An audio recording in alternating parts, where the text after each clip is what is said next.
Buonasera e benvenuti a TG Sicilia, i titoli del nostro telegiornale. Lampedusa sotto shock, una tredicenne è stata travolta da un'auto mentre era a bordo della sua bicicletta elettrica, adesso è in coma farmacologico. Calci, pugni e sigarette spente addosso, un ragazzino picchiato da almeno una decina di giovani durante i festeggiamenti della Madonna a Cala Scibetta, nell'Ennese. A Riesi, nel Nisseno, 4 arresti per tentato omicidio di 2 fratelli rimasti feriti a colpi di pistola durante una spedizione punitiva. Ai domiciliari pure una delle vittime aveva in casa un'arma clandestina. Tanto alcol in corpo, ma non aveva assunto droghe. Arrivano gli esiti dell'autopsia sul corpo di Simona Cinà, la pallavolista annegata in piscina lo scorso agosto durante una festa di laurea. Sfrattata da casa con un figlio di 12 anni, ora rischia di andare a dormire in auto. In Sicilia cresce l'emergenza abitativa. Ha giurato nel pomeriggio all'Assemblea regionale siciliana Luca Sammartino, che torna assessore regionale all'agricoltura e vicepresidente della regione. È scaduta la sospensione per l'indagine su presunti casi di corruzione. Anche i cani d'Italia più importante in cabina da oggi sugli aerei in partenza dall'aeroporto di Catania, viaggiatori largamente favorevoli all'iniziativa di alcune compagnie. Calcio, Mimmo Toscano alla guida del Catania fino a giugno del 2027. Il prolungamento annunciato dal presidente Pelligra arriva alla vigilia del derby di domani contro il Trapani.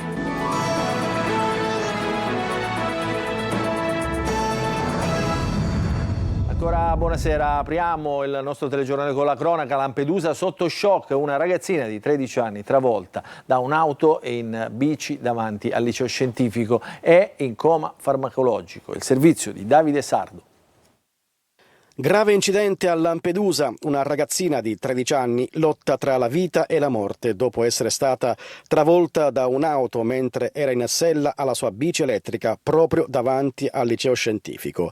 Secondo i testimoni, la giovane stava uscendo da un parcheggio quando è stata centrata dall'auto.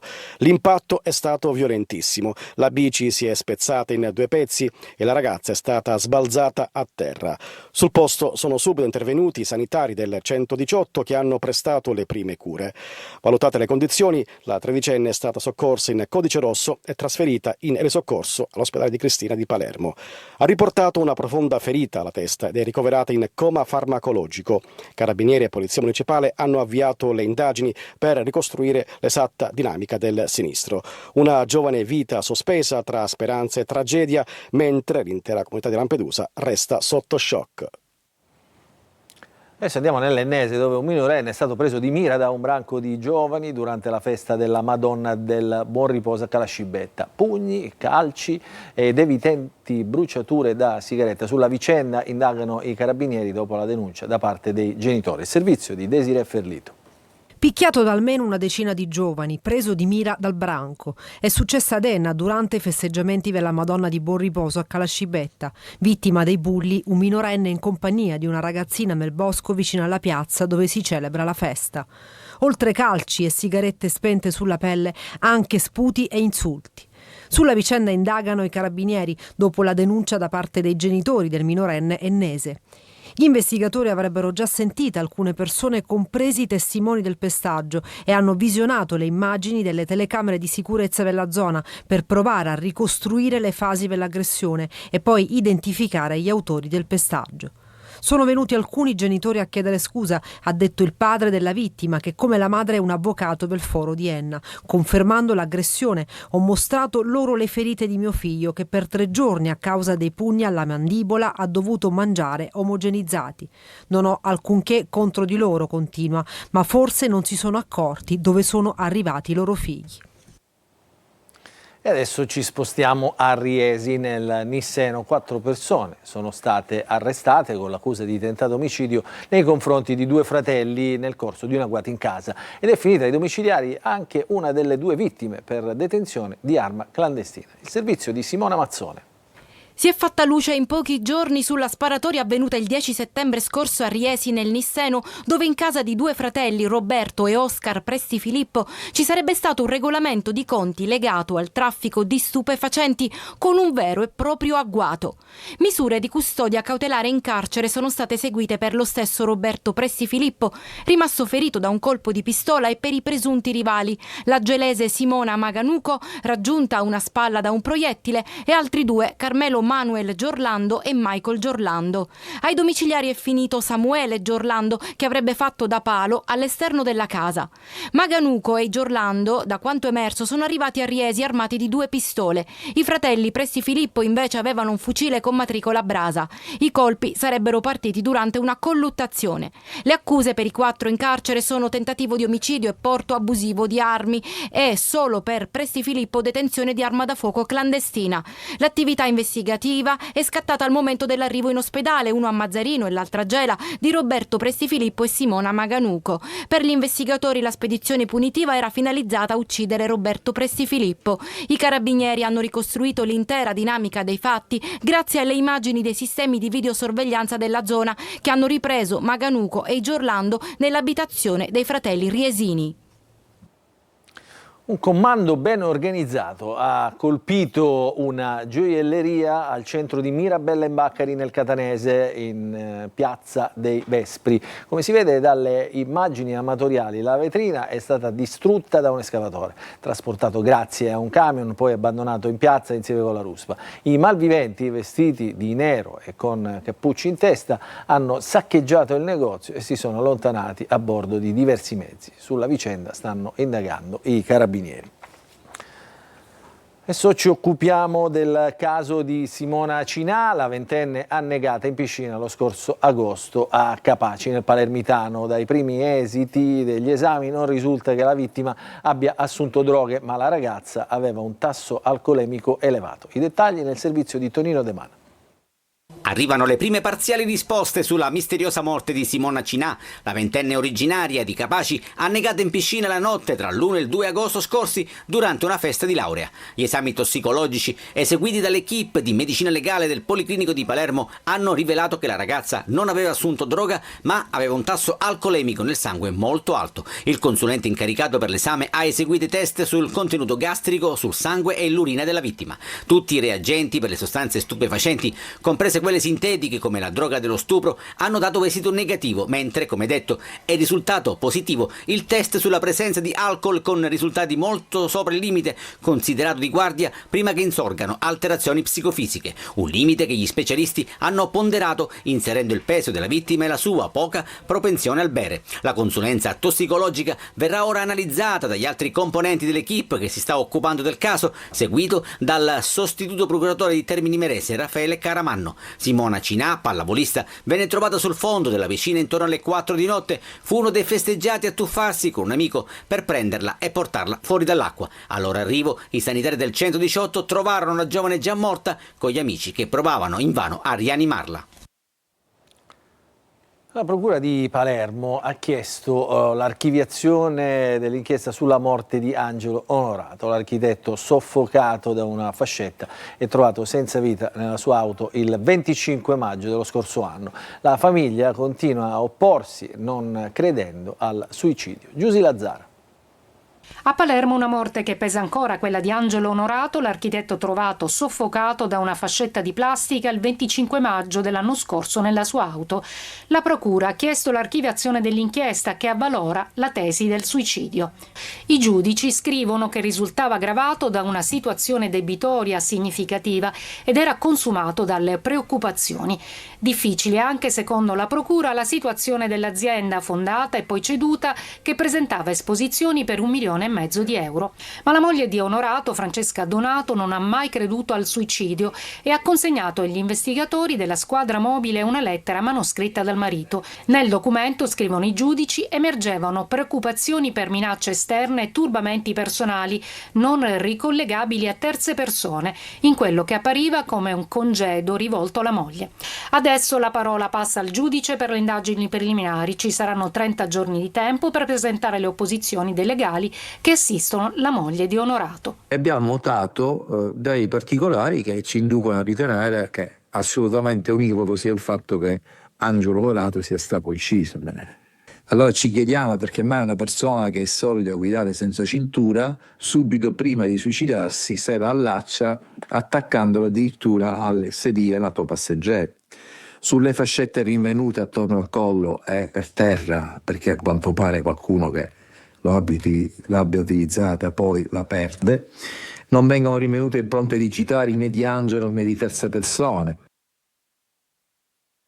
Adesso parliamo di emergenza abitativa. In Sicilia sono sempre di più le famiglie che non solo non riescono a pagare il mutuo, ma nemmeno ad affittare una casa. E c'è anche chi, come Loredana, che sentiremo nel prossimo servizio, a Palermo sta per essere sfrattata con un figlio di 12 anni. Il servizio di Marco Gullà.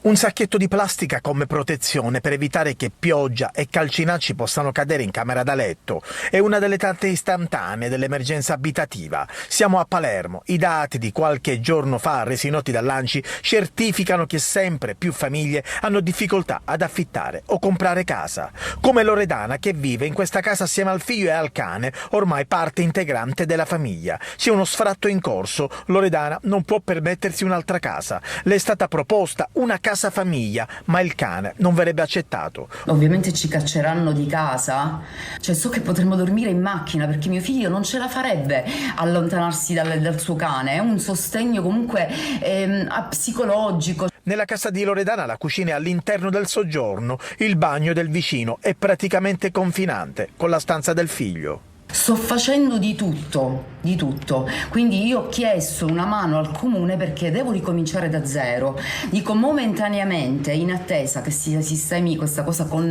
l'invalidità, il lavoro magari, possa essere più libera economicamente, ho chiesto al loro supporto, non me lo hanno mai dato. Una situazione di grande emergenza abitativa. Non è solo responsabilità dell'amministrazione comunale, ma ci sono anche responsabilità che cadono a livello regionale, ma anche a livello nazionale, tagli di fondi. La Commissione Sanità dell'Assemblea regionale siciliana ha dato parere favorevole al piano della nuova rete ospedaliera della regione. Il piano adesso tornerà in giunta per il voto finale da parte del governo Schifani. Poi il documento sarà trasmesso al Ministero della Salute. Si prevede il mantenimento del centro di cardiochirurgia pediatrica di Taormina e la valorizzazione degli ospedali periferici che diventano presidi centrali della medicina di prossimità. Restiamo sempre alla Regione, apriamo la pagina della politica perché ha giurato questo pomeriggio all'Ars Luca Sammartino che dopo l'inchiesta torna assessore regionale all'agricoltura e vicepresidente della Regione. Il servizio di Maglio Viola. Luca Sammartino è tornato. Scaduti i termini dell'interdizione dai pubblici uffici comminatagli dalla magistratura nell'ambito di un'inchiesta per corruzione, Sammartino è di nuovo nelle condizioni di ricoprire un incarico pubblico. Così, con il giuramento all'Ars davanti al presidente della regione siciliana Renato Schifani, l'assessore all'agricoltura e vicepresidente della regione è entrato ufficialmente nel pieno delle sue funzioni. Un ritorno ancora più forte rispetto a un anno e mezzo fa. A Sammartino infatti il governatore ha assegnato da subito anche la delega ai rapporti con il Parlamento in un momento di grande lavoro, quello che riguarda la finanziaria quota nelle prossime ore e a seguire anche la legge di stabilità. Luca Sammartino è apparso determinato e con le idee chiare e subito è entrato proprio nel tema dei rapporti con il Parlamento, che sono la questione politica di queste ore. Il Parlamento siciliano in maniera trasversale ha approvato norme proposte dal governo e talvolta il governo ha apprezzato norme proposte dall'opposizione. Io credo che questo sarà lo spirito dei prossimi mesi perché con la produzione primaria della nostra regione non si scherza. Per il ritorno ha voluto ringraziare tanto il suo sostituto in questo anno e mezzo, il professor Barbagallo, quanto il presidente della regione Renato Schifani. Inevitabili gli attacchi dell'opposizione che ironizza sulle dimissioni di Barbagallo e sul ritorno di Sammartino, sostenendo che questa politica ha inventato la figura inesistente dell'assessore supplente.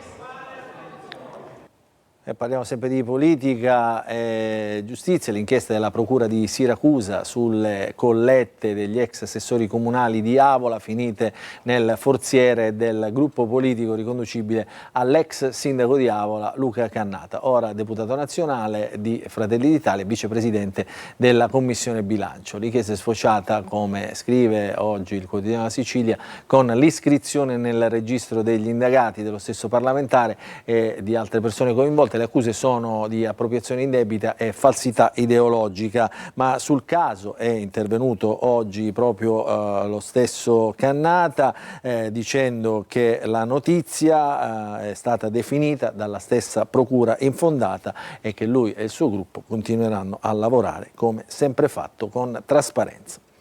Adesso ci spostiamo a Catania, bagni inagibili per un guasto alla fognatura, alla scuola Rita Atria. L'anno comincia nel peggiore dei modi, pesanti disagi per alunni e genitori. La preside dice che l'intervento per risolvere i problemi rientra nel decreto Caivano, ma non ci sono tempi certi. Il servizio di Tonino De Mano. Signora, l'abbiamo vista a passo svelto, perché? Il bambino deve fare la pipì. Questa mamma è stata chiamata per un bisogno fisiologico del figlio, alunno dell'istituto Rita Atria Plesso Gramignani nel quartiere catanese degli Angeli Custodi. Anno nuovo, vecchi problemi, con i bagni della scuola chiusi per un problema alla fognatura che si trascina da diversi mesi. Mattinata di tensione davanti alla scuola dove si sono radunati genitori e nonni degli studenti. Signora, sono le 10:20 e cosa fa qui lei? Allora, io sono una dipendente statale, dovrei essere al lavoro, ma purtroppo essendo questo problema con una certa importanza, io sono qui perché ho la paura che il bambino possa aver bisogno di andare in bagno, quindi mi devo rendere reperibile. Si deve prendere una soluzione, il sindaco deve aggiustare questa scuola, se no si chiude. Servono soluzioni, come spiega il consigliere del primo municipio Buglio. La soluzione immediata è mandare l'espurgo ogni 10 o 15 giorni. A far chiarezza sul problema ci pensa direttamente il dirigente scolastico Tumminia. Noi siamo rientrati come plesso per questo intervento importante, per degli interventi sul cortile interno nel decreto Caivano. Non sappiamo quando cominceranno questi lavori, ma sappiamo che fino a quel momento periodicamente dovrà intervenire lo spurgo. Il problema sono i tempi e la burocrazia. Di certo l'anno scolastico non è iniziato nel migliore dei modi. E restiamo sempre nel mondo della scuola perché arriva il dress code anche a scuola Liceo Cutelli di Catania. Vietate le pance scoperte, le canottiere, i pantaloni corti e gli abiti succinti. Stare tra i banchi non è come andare in spiaggia, sentenzia una circolare. Il servizio di Desiree Ferlito. È una ciabatta che fa dire questo è uno studente scarso, ma secondo me no. Sobrio, decoroso, consono, 3 aggettivi per definire come dovrebbe essere il dress code per sedersi tra i banchi di scuola. Secondo me la pancia di fuori è consona anche per andare a scuola, ovviamente non in modo esagerato. Si sta esagerando un po', più che altro perché si incomincia a scuola troppo presto e con tanti gradi. Ho caldo, quindi mi vesto così comunque. C'è chi esagera e chi viene veramente con le ciabatte, c'è chi viene con i pantaloncini, c'è chi viene con le magliette molto corte. Non ci sono climatizzazioni in classe, non ci sono condizionatori. Dopo il dépliant circolato all'Istituto Pugliatti di Taormina, che ha fatto molto discutere per le X sugli abiti banditi, altri istituti hanno sentito l'esigenza di rimarcare il concetto con una circolare. Al Cutelli di Catania si ricorda testualmente agli studenti che la scuola non è uno stabilimento balneare. Sia giusto che ci siano dei limiti perché comunque la scuola è un luogo istituzionale. Tutti abbiamo caldo, per carità, però si soffre, saranno i primi 10-15 giorni. Vietate minigonne, pance scoperte, tacchi, infradito, jeans strappati. Nel mirino dei bacchettoni finiscono quasi sempre le ragazze. Tantissime le scuole che vietano anche unghie troppo lunghe, capelli troppo colorati o trucchi pesanti. Non ha senso. Se non le faccio più corte non sono più intelligente. No, abiti succinti, ma perché qualcuno viene in abiti succinti? Vi risulta questa cosa? Sì. Contrario alle circolari sul dress code è il Codacons, per il quale si rischia di limitare la libertà degli studenti. È una questione di decenza, ribatte il presidente dei presidi di Roma, Mario Rusconi. La scuola è un luogo sacro. Veniamo tutti, maschi e femmine, gonne, top, ciabatte e calza lunga, calza lunghissima. Applauso! Grazie ragazzi.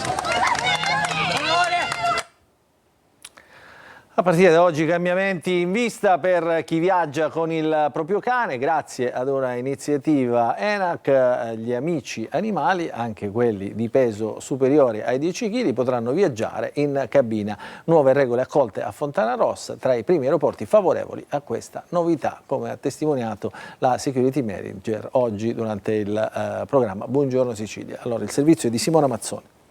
Lontani dalle uscite di emergenza e dai passeggeri allergici al loro pelo. Basta seguire alcune regole e da oggi sarà possibile portare con sé in cabina e non più in stiva gli amici animali, grazie ad un'iniziativa ENAC recepita anche dall'aeroporto di Catania. Ed è già partito il primo volo ITA, la prima compagnia ad aver accolto la nuova linea guida. Anche i cani di grossa taglia del peso di un viaggiatore medio, 70-80 kg, potranno dunque sedersi comodamente accanto ai passeggeri, ma in trasportini omologati.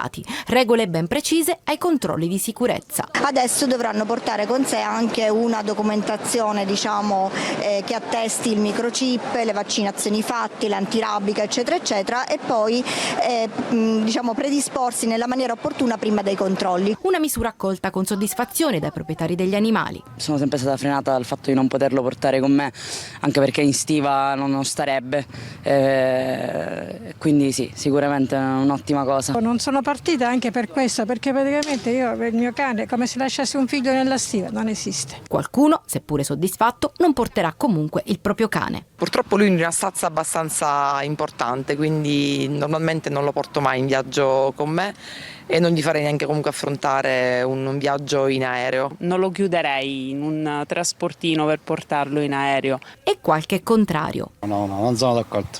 Perché? Potrebbero dare fastidio a qualcuno. Mentre loro, i protagonisti di questa storia, sembra che gradiscano. Tu sei d'accordo? La parola anche ai cani. Allora, il ricordo delle stragi del 1992 condiviso con gli studenti. Salvatore Lopresti, agente di scorta del giudice Borsellino, prova ancora dolore quando rivive quei giorni. Al nostro TG dice Borsellino era una persona che si dava agli altri, un privilegio avere lavorato con lui. Servizio di Francesco Roi.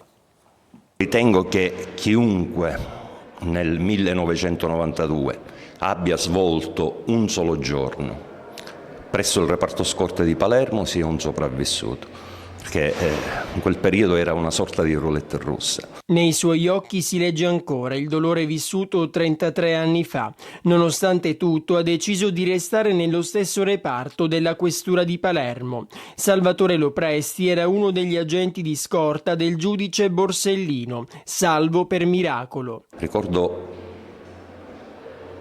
l'essere uomo, l'essere affettuoso, l'essere una persona che si dava agli altri, come ci guardava, come ci proteggeva. È stato un privilegio avere lavorato con lui in quella stagione.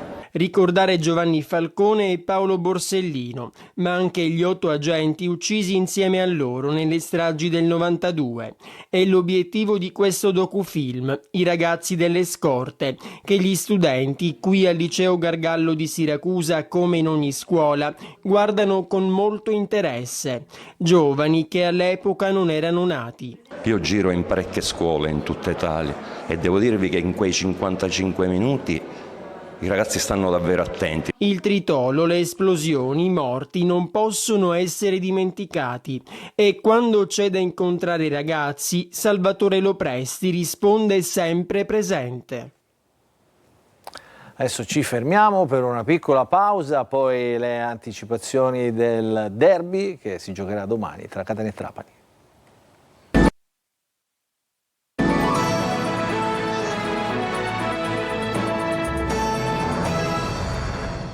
Si giocherà il turno infrasettimanale di Serie C, domani il derby tra Trapani e Catania che si giocherà al Provinciale. Ci si attende una partita di altissimo livello tra due squadre attrezzate per stare nelle zone alte della classifica. Diversi gli assenti ancora tra i rossoazzurri, ma la notizia del giorno è il rinnovo del contratto a Mimmo Toscano, l'allenatore rossoazzurro. Il servizio di Francesco Triolo. Un segnale di fiducia, un messaggio che la strada è quella intrapresa e indietro non si torna. Il Catania ha prolungato il contratto all'allenatore Mimmo Toscano sino al 2027. L'annuncio è arrivato dal presidente Ross Pelligra, che si è detto convinto che torneremo presto a vincere le partite come inizio campionato.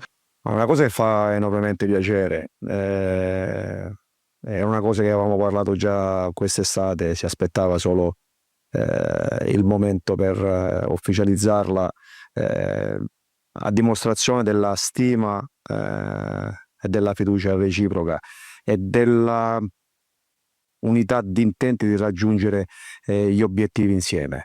La sconfitta di Cosenza e il pari col Sorrento, così come maturato, impongono di tentare qualcosa di diverso. Toscano, squalificato 2 turni dopo le proteste contro i campani, sta lavorando su più aspetti, quello di un cambio di modulo andando sul 3-5-2, mantenendo così il suo caposaldo e la difesa a 3 e avanzando Cicerelli al fianco di Forte, oppure cambiare volte e giocare col 4-3-3, operazione che potrebbe essere fatta anche in corso di gara se Donnarumma e Casasola arretrassero il loro raggio d'azione sulla linea difensiva. Un Catania multiforme, insomma, per avere maggiore imprevedibilità e dare meno punti di riferimento agli avversari. Toscano deve fare i conti anche con gli infortunati. Nessuno dei 6 che ha saltato la partita di domenica potrà essere recuperato. L'unico con qualche possibilità sembra essere proprio Donnarumma, anche se è difficile rivederlo in campo dal primo minuto. In casa Trapani c'è molta attesa per il derby contro il Catania. I Granata, che ormai hanno recuperato la penalizzazione di 8 punti e che sono reduci al pareggio di Altamuro, dovranno fare a meno per l'infortunio del difensore Nicoli e dell'attaccante La Sorsa. L'allenatore Granata, Totò Aronico, in compenso recupera sia il difensore Negro che l'attaccante Fischnaller. Ci fermiamo, un'altra pausa.